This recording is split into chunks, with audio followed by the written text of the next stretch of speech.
नमस्कार सबैजनालाई स्वागत छ तपाईहरुलाई हाम्रो ज्ञान फाल्कन एकाडेमीमा। आजबाट हामी कक्षा 11 को नयाँ च्याप्टर सुरु गर्न गइरहेको छौं र आजबाट हामी डिप्रिसिएसन च्याप्टर पढ्दै छौं है त। यो रहेको छ हाम्रो च्याप्टर 15। च्याप्टर 15 यसको नाम रहेको छ अकाउन्टिङ फर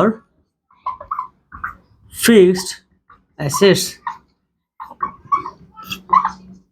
स्थिर सम्पत्तिको हिसाब किताब यो आउँछ हाम्रो 5 मार्क्स का आउँछ अहिले चाहिँ। र जब तपाईहरुले मैले चाहिँ पढ्ने बेलामा चाहिँ मैले यो जब म 11 12 पढ्दै थिएँ त्यो बेलामा चाहिँ यो डिप्रिसिएसन 8 मार्क्स का आउँथ्यो। तर अहिले चाहिँ मार्क्स घटाएर चाहिँ तपाईहरुलाई जम्मा 5 मार्क्स को दिएको छ। हाम्रो पालामा अलिक गाह्रो थियो, तपाईहरुलाई चाहिँ सस्तो सजिलो सोध्छ, खासै गाह्रो केही पनि छैन। यो अकाउन्टिङ फर फिक्स्ड एसेट्स, यो अकाउन्टिङ फर फिक्स्ड एसेट्स पढ्ने क्रममा हामीले सबैभन्दा सुरुमा बुझ्नु पर्यो what is fixed assets. Fixed assets भनेको के हो आज हामी पढिन्छ। Meaning and concept of fixed assets. Meaning and concept of fixed assets. व्यवसाय सञ्चालन गर्ने क्रममा, व्यवसाय हामीले सुरु गर्ने क्रममा व्यवसायको लागि चाहिने आवश्यक सम्पत्तिहरू के हुन सक्छन्। जस्तै एउटा बिल्डिङ चाहिन सक्छ, अथवा ल्यान्ड चाहिन सक्छ, अथवा भेहिकल चाहिन सक्छ, अथवा मेसिनरी चाहिन सक्छ, कलम कापी किताबहरू हैन, त्यसपछि स्टेशनरी टुलहरू, क्याल्कुलेटरहरू, डेस्कहरू, टेबलहरू, कम्प्युटरहरू, हरेक प्रकारका जुन हामीलाई चाहिने हाम्रो व्यवसाय सुरु गर्नलाई, हाम्रो व्यवसाय सञ्चालन गर्नलाई, हाम्रो व्यवसाय रनिङ गरिनको लागि चाहिने सम्पत्तिहरू के हुन्, चाहिने टुल्सहरू के सम्पत्तिहरू हुन् के। तर त्यसमा पनि के छ भने कुनै सम्पत्तिहरू भनेको फिक्स हुन्छन् भने कुनै सम्पत्ति भनेको चाहिँ के हुन्छन् तपाईको करन्ट एसेट्स हुन्छन्। कुनै फिक्स एसेट्स हुन्छन्, एउटा करन्ट एसेट्स। यस्ता सम्पत्तिहरू व्यवसायमा भएका यस्ता सम्पत्तिहरू जसको आयु भनेको 1 वर्ष भन्दा बढी हुन्छ त्यसलाई हामीले फिक्स्ड एसेट्स भनिन्छ। बुझ्नुभयो नि। जसका लागि धेरै पुँजी चाहिन्छ, जसका लागि हामीले धेरै खर्च गर्नुपर्ने हुन्छ, जसका लागि हामीले क्विक डिसिजन गर्न मिल्दैन। जस्तै एउटा ल्यापटप किन्नु अथवा एउटा जग्गा किन्नु। ल्यापटप किन्नु र जग्गा किन्नुमा के फरक छ। ल्यापटप भनेको तपाईको करन्ट एसेट्स भयो, बुझ्नुभयो नि। तर जग्गा भन्ने बित्तिकै तपाईको फिक्स्ड एसेट्स भयो, जसका लागि हामीले धेरै टाइम कन्ज्युम गर्ने र हामीले रिसर्च गर्नुपर्ने हुन्छ। त्यसका लागि हामीले धेरै टाइम सोचेर हामीले किन्नुपर्ने हुन्छ। जसका लागि हामीले बोर्ड मिटिङ बस्नु पर्यो, कहाँ किन्ने, कस्तो किन्ने, कति मूल्यमा किन्ने, हरेक कुराको डिसिजन हुन्छ। अब एउटा पेन किन्नु पर्यो, अब पेन पनि के हो तपाईको एउटा सम्पत्ति नि हो, यसलाई आज खर्च मान्दिम, यसलाई सम्पत्ति नमानौं हैन। जस्तो एउटा डेस्क किन्नु पर्यो, अब जब 5000 रुपैयाँको डेस्क किन्नु छ भने हामीले त्यसलाई मिटिङ बस्नु पर्छ होला त, पर्दैन नि। भनेपछि यस्ता सम्पत्तिहरू, जुन सम्पत्ति भनेको व्यवसायको एकदम लङ टर्म भिजनका लागि लामो आयु भएका सम्पत्तिहरूलाई के भनिन्छ हामीले फिक्स्ड एसेट्स भनिन्छ। बुझ्नुभयो नि। लामो आयु भएका, त्यसपछि व्यवसायको नाफा वृद्धि गर्नका लागि प्रत्यक्ष रूपमा सहभागी भएका सम्पत्तिहरू जसको आयु लामो छ, अनि त्यसपछि जसलाई हामीले धेरै खर्च गर्नुपर्ने हुन्छ, त्यस्तो प्रकारको सम्पत्तिलाई हामी भनिन्छ फिक्स्ड एसेट्स। र अर्को कुरा भनेको जुन सम्पत्ति देखिन्छ, जस्तै गुडविल हुन्छ, प्याटेन्ट हुन्छ, ट्रेडमार्क हुन्छ, त्यो चाहिँ इन्टेन्जिबल एसेट्स हुन्, जुन देख्न सक्दैनन्, जसलाई देख्न र छुन सकिँदैन, त्यो चाहिँ तपाईको इन्टेन्जिबल एसेट्स हुन्छ। त्यो तपाईहरुलाई मैले फाइनल एकाउन्टमा पढाउने छु हैन। तर यस्ता सम्पत्तिहरू जुन व्यवसाय भित्र अथवा बाहिर रहेर व्यवसायको नाफामा वृद्धि गर्नका लागि आयु जसको बढी छ, 1 वर्ष भन्दा जसको आयु बढी छ, जसका लागि बोर्ड मेम्बर बसेर मिटिङ बसेर किन्नुपर्ने हुन्छ, जसको खर्च धेरै छ, त्यस्ता प्रकारका सम्पत्तिहरूलाई हामी के भनिन्छ हामीले फिक्स्ड एसेट्स भनिन्छ। बुझ्नुभयो नि। के भनिन्छ त्यसलाई हामी भनिन्छ फिक्स्ड एसेट्स। अब सोच्नु तपाईहरुले, अब हामीले एउटा सम्पत्ति किन्यौं हामीले, जस्तै सपोज मैले एउटा भेहिकल किने, एउटा गाडी किने मैले। सपोज मैले एउटा गाडी किने 1 लाखको मैले गाडी किने, मैले 1 लाख के किने आउँदैन, 10 लाखको मैले गाडी किने। सपोज मैले 10 लाख रुपियाँको एउटा कार किने, मैले 10 लाखको मैले कार किने अथवा भेहिकल किने मैले अफिसको लागि। अब 10 लाख त किने मैले, एक वर्षपछि त्यो मैले बेच्नु पर्यो अथवा 1 महिनापछि बेच्नु पर्यो। के 10 लाखमा बिक्री हुन्छ होला त त्यो? अब हुँदैन नि त।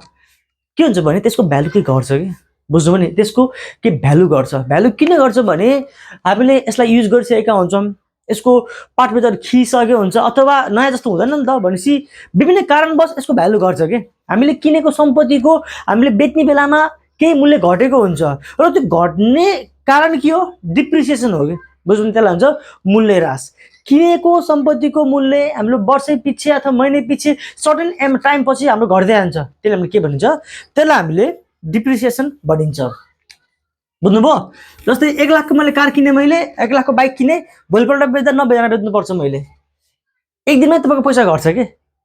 त्यो के हो? त्यो तपाईँको डिप्रिसिएसन हो। डिप्रिसिएसन आज हामीले पढिन्छ र डिप्रिसिएसन भनेकै तपाईँको ए भित्र पर्छ है त। हामीले आज पढ्ने भनेको खास डिप्रिसिएसन नै हो। अकाउन्टिङ फर फिक्स्ड एसेट्सको च्याप्टर भित्र हामीले पढ्ने depreciation. So what is depreciation? Depreciation भनेको जहिले पनि के हुन्छ? डिप्रिसिएसन जहिले पनि फिक्स्ड एसेट्समा हुन्छ। डिप्रिसिएसन जहिले पनि फिक्स्ड एसेट्समै हुन्छ।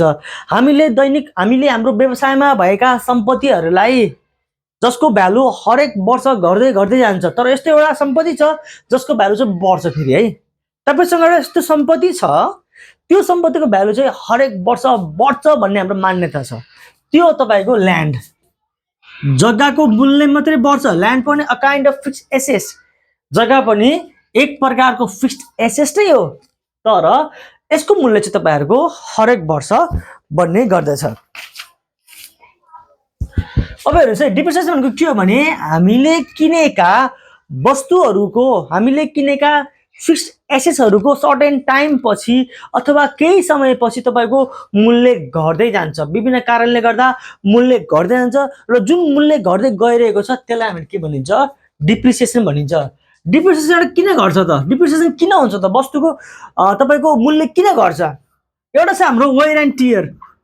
Where and tear, wear and tear भनेको तपाईको युज गर्ने बित्तिकै के, तपाईको बाइक मैले किने, युज गरे, के भयो?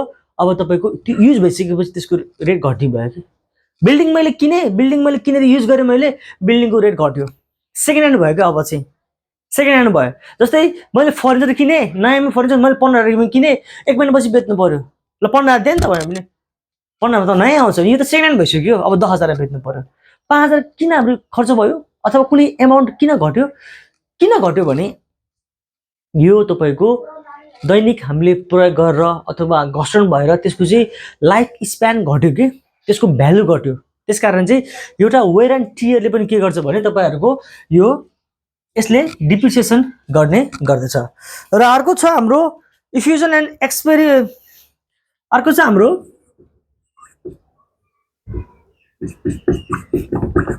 Expire of fixed assets. जस्तै हरेक तपाईको के हुन्छ भने हरेक फिक्स्ड एसेट्सको लाइफ हुन्छ।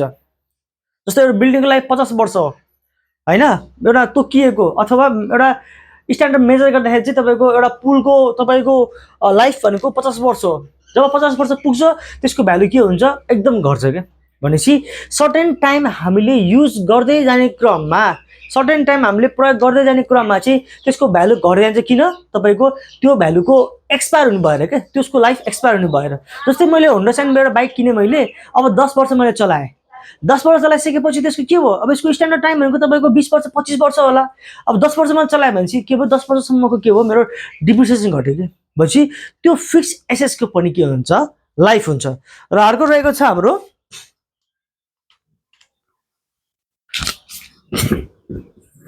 Market value.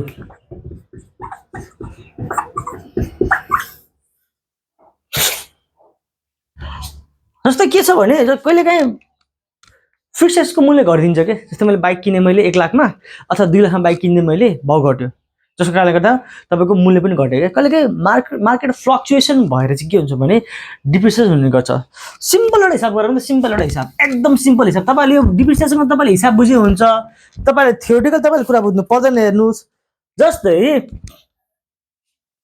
एउटा तपाईँको प्राइस छ, price of vehicle RS 1 lakh, life span 10 years भन्यो भने एउटा भेहिकलको प्राइस 1 लाख छ र त्यसको लाइफ स्पान छ 10 वर्ष छ भने 10 वर्ष त्यसको आयु छ भनेपछि अब के हुन्छ होला? एउटा भेहिकलको प्राइस छ 1 लाख रुपैयाँ, त्यसको लाइफ स्पान छ 10 इयर भनेपछि यो 1 लाखलाई यो 10 ले भाग गर्दा 10,000 आउँछ भनेपछि हरेक वर्ष के हुन्छ भने हरेक वर्ष यो बाइकको प्राइस, यो भेहिकलको प्राइस चाहिँ 10,000 को दरले चाहिँ घट्दै घट्दै जान्छ। त्यो बुझ्नु पर्यो हामीले चाहिँ, बुझ्नु पनि। यो भेहिकलको प्राइस चाहिँ हरेक एक वर्षमा चाहिँ 10,000 को दरले चाहिँ भाउ घट्दै घट्दै जान्छ। यो बुझ्नु पर्यो हामीले चाहिँ। सिम्पल एउटा लाइफ स्पानलाई, एउटा भेहिकललाई लाइफ स्पानले भाग गर्यो भने चाहिँ तपाईँको के आउँछ? 1 वर्षको डिप्रिसिएसन रेट आउँछ। हेर्नुहोस् भनेपछि 1 लाखको बाइकलाई तपाईँको भेहिकललाई चाहिँ 10 वर्ष त्यो चल्छ भनेपछि हामीले हरेक वर्ष 10,000 को दरले डिप्रिसिएसन हुँदो रहेछ। हामीले त्यो बुझ्नु पर्यो। जस्तै तपाईँलाई सिम्पल तपाईँलाई प्रश्न तपाईँले एउटा, मैले 10 लाखको मैले बिल्डिङ किने, मैले हेर्नुहोस्, अथवा बिल्डिङ नभनौँ, 10 लाखको मैले मेसिन किने, मैले अथवा मेसिनरी किने, मैले 10 लाखको मैले मेसिनरी किने, त्यसमा 1 लाख अथवा भनौँ 50,000 ट्रान्सपोर्ट खर्च लाग्यो मलाई, 50,000 मलाई चाहिँ ढुवानी भाडा लाग्यो, अनि मानम यसको 1,30,000 अथवा 1.5 लाख भनौँ, अथवा 1 लाख नै भनौँ ल, 1 लाख मलाई लाग्यो कस्टम ड्युटी। कस्टम ड्युटी भनेको भन्सार शुल्क, 1 लाख लाग्यो मलाई कस्टम ड्युटी। 50,000 मलाई चाहिँ मैले भाडा तिरेँ, सामान किनेको भाडा तिरेँ मैले चाहिँ, र 1 लाख मैले कस्टम ड्युटी तिरेँ। ठिक छ। अब मानम मैले 20,000 को मैले वेजेस किने, मैले अथवा 20,000 को मैले चाहिँ इन्स्टलेसन चार्ज तिरेँ, 20,000 को मैले चाहिँ इन्स्टलेसन चार्ज तिरेँ मैले। सुन्नु पनि, 10 लाख को मैले के गर्दै भने 10 लाख को मैले मेसिन किने। ठिक छ। त्यसमा 50,000 मेरो भाडा खर्च भयो मेरो, र 1 लाख मैले ट्याक्स तिरेँ। यो तपाईँलाई सिम्पल बुझाएको मात्रै। र 20,000 मैले चाहिँ त्यो मेसिन जडान गर्न लागेको खर्च भयो। बुझ्नु पनि। भनेपछि यसको वास्तव मूल्य के पर्यो? जस्तै तपाईँ सोच्नु न, मैले काठमाडौँ गएर मैले 1 लाख को एउटा ल्यापटप किने। मैले काठमाडौँ गएर, काठमाडौँ म खुदै गएर 1 लाख को ल्यापटप किने, लिएर आएँ मैले। र साथीले मलाई सोध्यो, मलाई कति पर्यो ल्यापटप? 1 लाख पर्यो। 1 लाखमा दिन्छस्? दिन्न।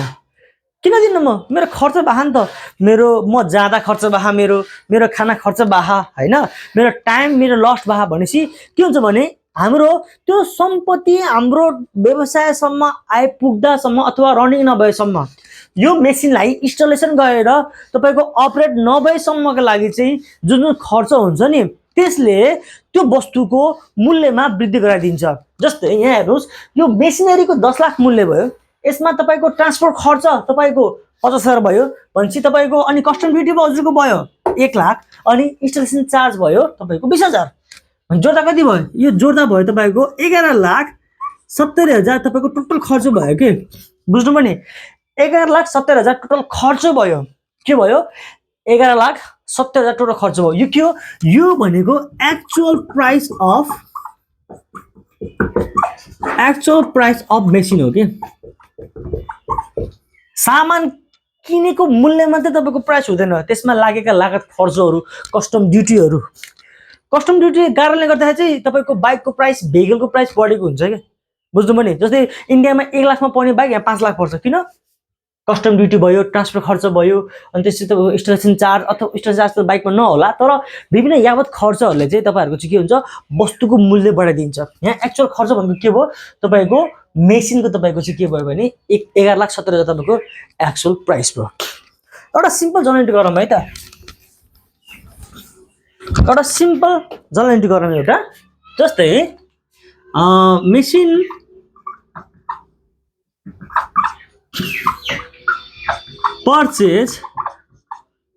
purchase for RS 10 lakh on cash ल क्याश नै भन्दिम ल क्याश नभनौं मात्र यति भन्दिम ल मेसिन purchase for 10 लाख यसको make journal entry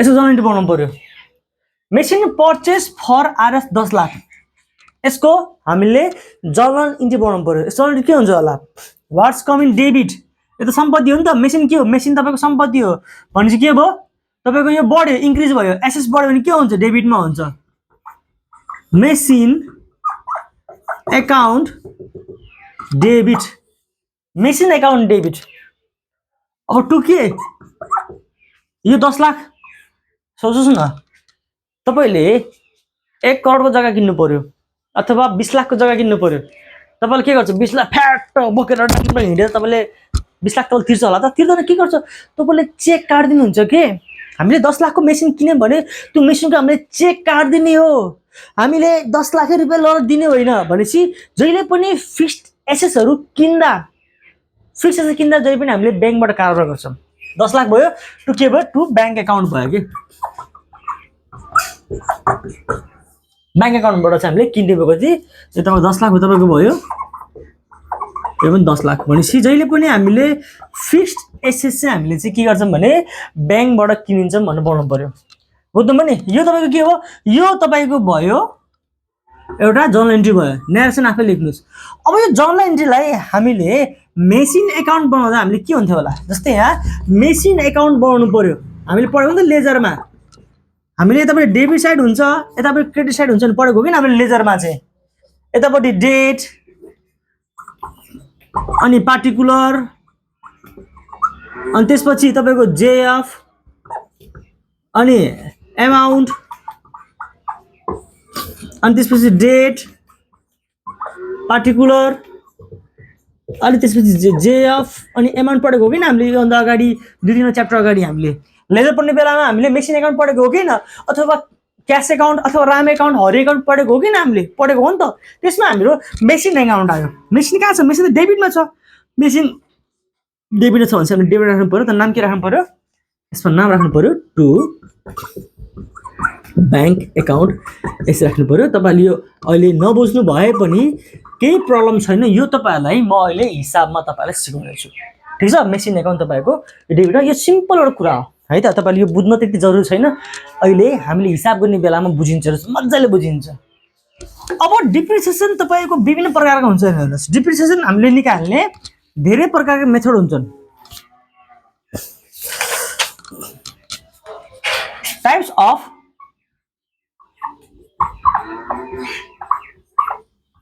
depreciation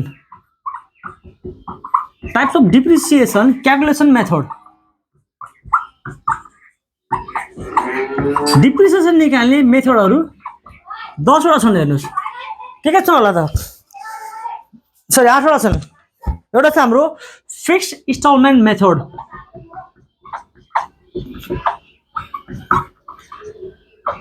fixed instalment method छ एउटा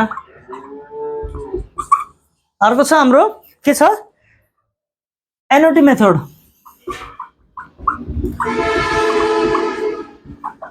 एउटा छ हाम्रो एन्युटी मेथड अर्को छ हाम्रो insurance policy method insurance policy method चौथो नम्बरमा रहेको छ हाम्रो यो रहेको छ हाम्रो machine hour rate method machine hour rate method र हाम्रो 5 मा रहेको छ हाम्रो double decline balance method. Double decline balance method बुझ्नुभयो नि। अर्को छ हाम्रो रिड्युसिङ ब्यालेन्स मेथड।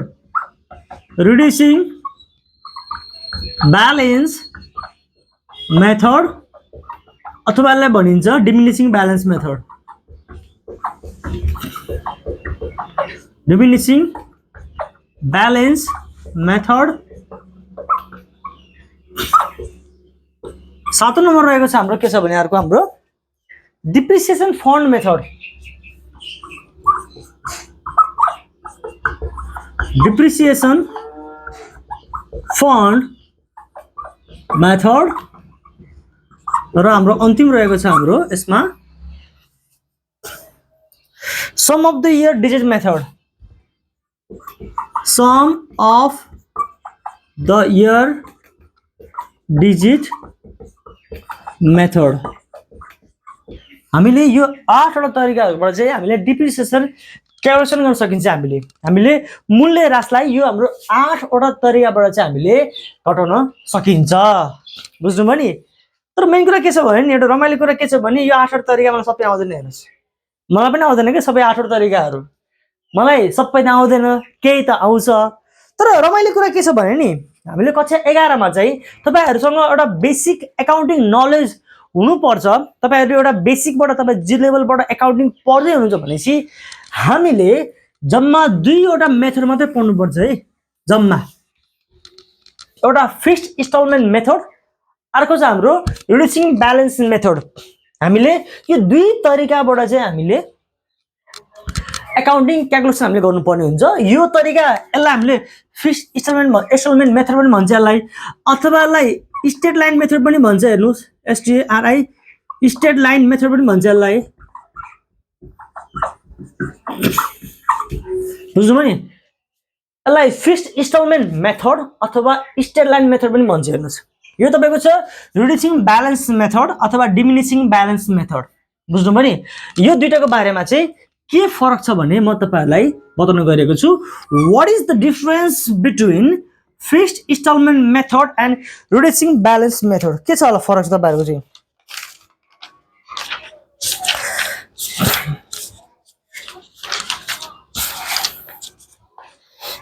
अब हेर्नुस् है, जस्तै सपोज तपाईहरुलाई के छ भने मानौं 10,000 रुपैयाँ बराबरको मैले एउटा फर्निचर किने। 10,000 रुपैयाँ बराबरको मैले फर्निचर किने र मैले के भने वार्षिक 10% डिप्रिसिएसन हुन्छ भने मैले। सुन्नुस् है, मैले 10,000 रुपैयाँ बराबरको एउटा फर्निचर किने, ठीक छ।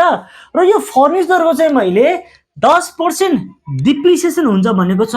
10% हरेक वर्ष चाहिँ तपाईको मूल्य ह्रास हुन्छ भनेको छ। दुईटा मेथडबाट, एउटा फिक्स मेथडबाट, एउटा रिड्युसिङ ब्यालेन्स मेथडबाट। जस्तै यो 10,000 बाट 10% भनेको कति हो? 10% भनेको तपाईको 1,000 हो कि हैन? भनेपछि अर्को वर्ष आइपुग्दा यसको भ्यालु 9,000 हुन्छ। हेर्नुस् बुझ्नुभयो नि। 10,000 बाट एक वर्ष हामीले चलायौं र अर्को वर्ष पुग्दा फेरि चाहिँ 10% भ्यालु घट्यो भनेपछि यो 10,000 बाट 10% कति हुन्छ? 1,000 हुन्छ। 1,000 भ्यालु घट्दा 9,000 ब्यालेन्स बाँकी रहन्छ। 9,000 रुपैयाँ बराबरको तपाईको सम्पत्ति बाँकी रहन्छ। 1,000 के भयो? 1,000 तपाईको डिप्रिसिएसन भयो भनेपछि यो फिक्स्ड इन्स्टलमेन्ट मेथडमा पनि 1,000 घट्यो डिप्रिसिएसन। सुन्नुस् यहाँ पनि तपाईको 1,000 नै घट्यो। पहिलो वर्ष 1,000 नै घट्यो। अब भ्यालु बाँकी छ तपाईहरुको 9,000, राइट? अब तपाईको भ्यालु बाँकी छ 9,000। अब त्यो वर्ष पनि हामीले 10% काट्नु पर्यो नि त। Every year each and every year हामीले 10% त हामीले काट्छु भनेको छौं डिप्रिसिएसन। 10% डिप्रिसिएसन काट्छु भनिसकेपछि according to the fixed instalment method अथवा स्ट्रेट लाइन मेथड अनुसार हामीले के गर्छ भने हरेक वर्ष सेम अमाउन्ट हामीले 1,000 डिप्रिसिएसन काट्ने हामीले। भनेपछि हाम्रो अर्को वर्ष पनि हामीले 1000 नै डिप्रिसिएसन काट्नु पर्यो किनभने फिक्स्ड छ अथवा स्ट्रेट छ नो चेन्ज स्ट्रेट छ भनेपछि हामीले 1000 नै डिप्रिसिएसन काट्नु पर्यो तर ट्विस्ट के छ भने यहाँ चाहिँ यो रिड्युसिङ ब्यालेन्स मेथडमा चाहिँ के हुन्छ भने अब 9000 भ्यालु बाँकी छ अब 9000 को 10% कति हुन्छ 9000 को 10% 900 हुन्छ हो कि हैन भनेपछि यसको जम्मा 900 रुपैयाँ चाहिँ के भइदियो भने चाहिँ अर्को वर्ष डिप्रिसिएसन हुने भयो अब 9000 बाट 900 घटाउँछ कति बाँकी रहन्छ अब अर्को इयर बाँकी रहन्छ 8100 अमाउन्ट बाँकी रहन्छ अब थर्ड इयरमा गएर पनि यहाँ कति गर्छ यो त फिक्स हो यहाँ त 1000 नै गर्छ तर यहाँ कति गर्छ त नि यहाँ गर्छ तपाई कति भने यहाँ तपाई गर्छ अब यसको 10% यसको घट्ने भयो हजुरको 810 घट्ने भयो के भनेपछि के तपाईले के बुझ्नु पर्यो भने नि यो फिक्स्ड एसेसमा जति पर्सेन्ट दिएको छ हरेक वर्ष त्यति नै काट्ने हो डिप्रिसिएसन तर डिमिनिसिङ अथवा रिड्युसिङ ब्यालेन्स मेथडमा चाहिँ हरेक वर्ष घटेको मूल्य बराबरको हामीले पर्सेन्ट काट्ने हो कि यहाँ घटेर 9000 भयो 9000 काट्यौं त्यसपछि घटेर 8100 भयो फेरि 8100 को हामीले डिप्रिसिएसन काट्यौं भनेपछि के हुन्छ भने यसमा चाहिँ फिक्स नै भएर बस्ने भयो तर यसमा बस्ने भयो के भने यसमा चाहिँ तपाईहरुको भ्यालु घट्ने भयो द भ्यालु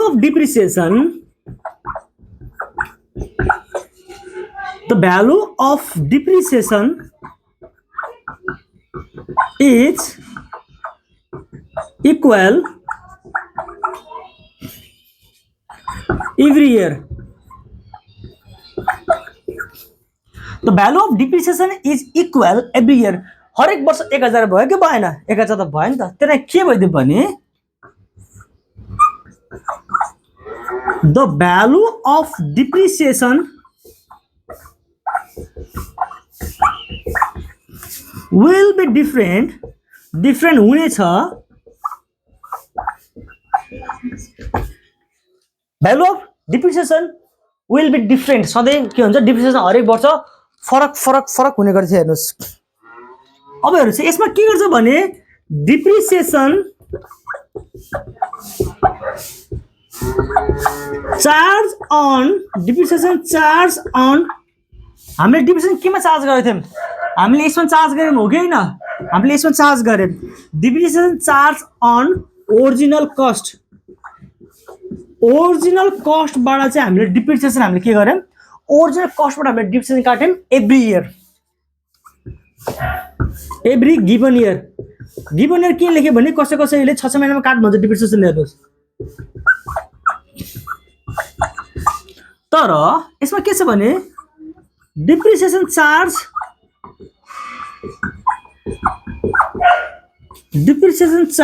अन के छ डिप्रिसिएसन चार्ज अन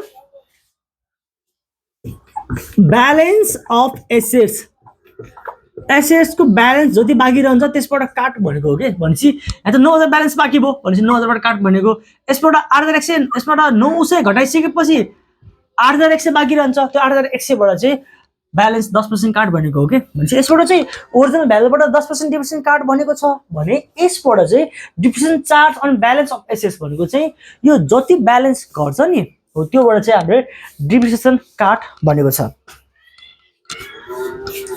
अब यसमा के छ भने अब डिप्रिसिएसन यसमा नभनौं value of assets will be 0 at the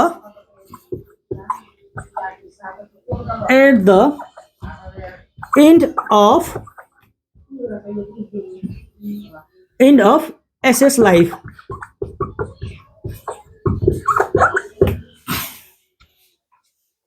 यसको भनेको चाहिँ के हो भने यो according to the standard method चाहिँ यसमा के छ भने 10 वर्षसम्म त्यसको भ्यालु 0 हुन्छ भने के 10 वर्षसम्म त यो फर्निचरको भ्यालु 0 हुन्छ भनेको छ तर यसको के छ भने the value of assets won't be 0 यो तपाईले बुझ्नु पर्यो होला यहाँ तपाईले सुन्नुस् है त जस्तै हामीले यो 10,000 को सामान छ नि, यो 10,000 सम्पत्ति छ नि, यो 10,000 सम्पत्तिको हामीले हरेक वर्ष हामीले 1,000 डिप्रिसिएसन घटाइरहेको छौँ, हो कि हैन? अब 1,000 हरेक वर्ष डिप्रिसिएसन घटाइरहेको छौँ भने यसको लाइफ स्पान भयो 10 इयर। बुझ्नुभयो नि? 10,000 10 वर्षसम्म त्यसको भ्यालु 0 भएर बस्छ के। 11 वर्षमा यसको भ्यालु के हुन्छ? नेगेटिभ हुन्छ। हेर्नुस्, -1,000 हुन्छ के। तर यो त मेसिनमा हुँदैन। हेर्नुस्, भनेपछि यसमा चाहिँ तपाईको भ्यालु 0 हुन्छ अन्तिममा गएर, किनभने हरेक वर्ष सर्टेन एमाउन्ट हामीले एउटा फिक्स्ड एमाउन्ट हामीले डिप्रिसिएसन चार्ज काटिरहेका छौँ र सर्टेन लाइफ स्पान भइसकेपछि चाहिँ त्यसको भ्यालु 0 हुन्छ भनेर यो तपाईको मेथड अनुसार देखाएको छ। तर यो मेथड अनुसार चाहिँ के सोच्छ भने नि, जस्तै मैले एउटा मेसिन किने, मेसिनको लाइफ स्पान थियो तपाईको 10 वर्ष। के लाग्छ तपाईहरुलाई? 10 वर्ष मैले डिप्रिसिएसन मैले फिक्स्ड एसेट्सबाट गरे भने त्यसको भ्यालु 0 हुन्छ। 10 वर्षपछि त्यसको भ्यालु 0 भयो। तर रियल वर्ल्डमा हेर्नु भने नि के 10 वर्षपछि त्यो मेसिन जान्छ त बिलाएर जान्छ? 10 वर्षपछि त्यो मेसिन बिनाउँछ त बिग्रिन्छ, फरक कुरा हो। तर बिलाएर जाँदैन नि, हरा जाँदैन नि। त्यसको पार्ट पुर्जा बाँकी रहन्छ नि, हो त्यो पार्ट पुर्जा समेत हामीले बेच्न मिल्छ के। त्यसलाई भन्छ स्क्रैप भ्यालु, जुनलाई हामीले पत्र मूल्य भनिन्छ, जसलाई हामीले कबाडीमा बेच्न सकिन्छ। हेर्नुस्, त्यो कबाडी भन्ने मेन्सन कुरा चाहिँ यो मेथड देखाउँदैन। हेर्नुस्, यो मेथडले कबाडी कुराहरुलाई, कबाडी मूल्यको भ्यालुलाई यो मेथडले देखाउँदैन। तर यो मेथडले के गर्छ भने यसले कन्सेप्ट के राख्छ भने जब लाइफ स्पान सकिन्छ, जब कुनै पनि एउटा फिक्स्ड एसेट्सको त्यसको जीवनकाल सकिएपछि पनि त्यसको पार्ट पुर्जा बाँकी रहन्छ, त्यो पार्ट पुर्जा हामीले बेचेर हामीले पैसा कमाउन सकिन्छ भन्ने चाहिँ यो मेथडले गर्छ। त्यसकारण यसमा चाहिँ के हुन्छ भने तपाईको यसमा चाहिँ तपाईको एसेट्सको मूल्य कहिले पनि तपाईको 0 हुँदैन। हेर्नुस्, बुझ्नुभयो नि? यसमा चाहिँ तपाईको डिमिनिसिङ ब्यालेन्स मेथडबाट चाहिँ तपाईको भ्यालु कहिले पनि 0 हुनुहुन्न। 0 यसमा हुँदैन, ठीक छ? र अर्को रहेको छ हाम्रो मेन भनेको this method is not accepted by this method is not accepted by tax authority. This method is not accepted by tax authority. यो ट्याक्सले किन अथोरिटी एक्सेप्ट गर्दैन भने नि सिम्पल कुरा के। जस्तै एउटा हामीले कुनै पनि व्यवसाय सञ्चालन गर्छौं नि, हामीले जस्तो कुनै पनि एउटा व्यवसाय सञ्चालन गर्छ भने त्यसको हामीले कन्सेप्ट के राख्छौं भने नि यो मेरो व्यवसाय अनन्त कालसम्म चल्छ भनेर हामीले व्यवसाय सुरु गर्छौं। हेर्नुस्, कुनै पनि व्यवसायले आफ्नो व्यवसाय सुरु गर्ने बेलामा मैले 1 वर्ष गर्छु 2 वर्ष गर्छु भनेर उले व्यवसाय सुरु गर्दैन। हेर्नुस्, उले के सोच्छ, मैले अब अनन्त कालसम्ममा, जस्तै एउटा एन्सेल भन्ने कम्पनी छ एउटा, अथवा एनडीसी भन्ने कम्पनी छ एउटा। अब के लाग्छ तपाईलाई, त्यो एन्सेल भन्ने कम्पनी, एनडीसी भन्ने कम्पनी कहिले बन्द हुन्छ होला? नेभर, कहिले पनि बन्द हुँदैन। हेर्नुस्, त्यही सोचेर हाम्रो व्यवसाय सुरु भएको हो नि त। भनेपछि अब त्यो व्यवसायमा भएका सम्पत्तिहरुको हामीले हरेक वर्ष हामीले अडिट गर्नुपर्ने हुन्छ। त्यो व्यवसायको हरेक वर्ष अडिट गर्ने क्रममा जब उले मेसिनहरु अथवा फिक्स्ड एसेट्स हेर्छ नि, त्यो फिक्स्ड एसेट हेर्ने बेलामा लाइफ स्पान हुन्छ के। लाइफ कति छ, त्यसको कति तोकिएको छ, त्यो लाइफ स्पान हुन्छ। र सर्टेन टाइम गइसकेपछि, जस्तै 10 वर्ष 15 वर्ष गइसकेपछि त त्यो मेसिनको त्यो लाइफ त तपाईको सकिसकेपछि त्यसको भ्यालु 0 हुन्छ। हेर्नुस्, 0 भइसकेपछि चाहिँ के हुन्छ भने अब 0 राख्न मिल्दैन नि त। त्यसकारण ट्याक्स अथोरिटीले एक्सेप्ट गर्दैन के, किनभने 0 भइसके तापनि त्यसको मूल्य सर्टेन एमाउन्ट त बसिरहन्छ। हेर्नुस्, किन त्यसको स्क्रैप भ्यालु हुन्छ नि त, त्यो मेसिनलाई बेच्न सकिन्छ। हेर्नुस्, र अर्को चाहिँ हेर्नु यसमा के छ भने दिस मेथड एक्सेप्ट बाइ के हो तपाईहरुको ट्याक्स अथोरिटी। के छ हेर्नुस् है त, यो सबैको डिप्रिसिएसनको मेथडहरु हामी भोलिपल्ट हिसाब गर्छौं है। आजलाई तपाईले कन्सेप्ट बुझ्नुभयो, तपाईले बुझे पनि नबुझे पनि तपाईले फरक त पर्दैन। हेर्नु, सिम्पल तपाईले कन्सेप्ट बुझाएको हैन, तर हामीले हिसाब गर्नुपर्छ। हिसाब तपाईहरुले एकदम सजिलो तरिकाले हिसाब बुझ्नुहुन्छ। हेर्नुस्, आजलाई यति नै गरौँ। च्यानलमा नयाँ हुनुहुन्छ भने चाहिँ च्यानल सब्स्क्राइब गर्न नभुल्नु होला।